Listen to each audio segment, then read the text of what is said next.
সেই বিশ্ববিখ্যাত বিরিয়ানি রান্না করা হয়েছে আজকে আমাদের ইফতারের জন্য। এখানে দুইটা আইটেমের বিরিয়ানি রান্না করা হয়েছে, একটা গরুর মাংসের এবং একটা খাসির মাংসের। যাহারা গরুর মাংস খায় না তাদের জন্য খাসির বিরিয়ানি রান্না করা হয়েছে। আজকে আমাদের স্পেশাল রাঁধুনি আহসান ভাই এই খাবারটা রান্না করেছে, আমাদের সবাইকে রান্না করে সে খাওয়াবে। আজকে আমাদের অফিসের শেষ ইফতার, আমাদের অফিসে আর ইফতার হবে না, আগামীকাল সবাই যার যার বাসায় সেই চলে যাবে।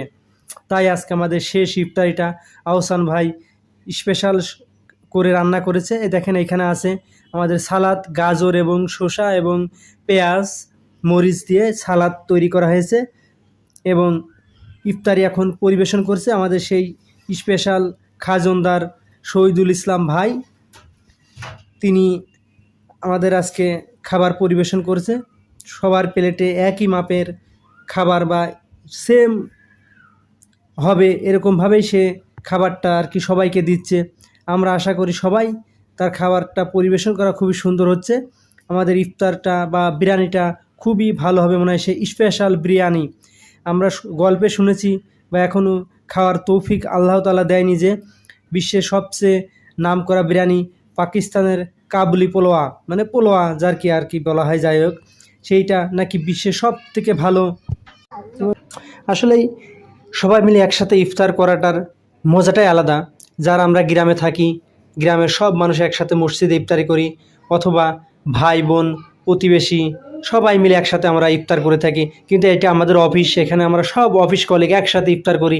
সেই ইফতার করাটার মজাটাই খুবই আনন্দদায়ক এবং আমরা সবাই একসাথে মিলেমিশে ইফতার করি। একসাথে যদি আমাদের সুলামুড়ি যেদিন ইফতারি হয় সেদিন আমরা সবাই একসাথে মাখিয়ে খাই। আজকে বিরিয়ানিটা আমরা সুন্দর করে একসাথে রান্না করে সবাই সেম মাপে প্লেটে নিয়ে আমরা সবাই একসাথে ইফতার করব। আল্লাহ তাআলার কি নিয়ামত দেখেন, আমরা তার ওসিলায় আমরা আজ ইফতার করতে পারছি। আসলেই আল্লাহ তাআলা যদি না চায় আমরা এই ইফতারটা হয়তোবা নাও খেতে পারি। কার কখন যে মৃত্যু দেয় আল্লাহ তাআলা তার ঠিক নেই। আজকে আমরা ইফতার করছি, কালকে আমরা ইফতার নাও করতে পারি। আল্লাহ তাআলা মানে মানুষের জন্মের ঠিক আছে, বড় মানুষ আগে জন্ম নেয়, ছোট মানুষ পরে জন্ম নেয়, কিন্তু যাওয়ার কোনো ঠিক নাই। হয়তো বা আজকে যে ছোট সে আগেও চলে যেতে পারে, যে বড় সে আগেও চলে যেতে পারে। মানুষের নিঃশ্বাসের কোনো বিশ্বাস নাই।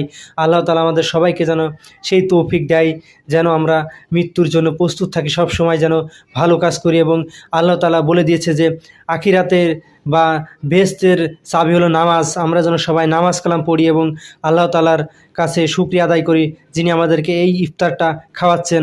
আল্লাহু আকবার।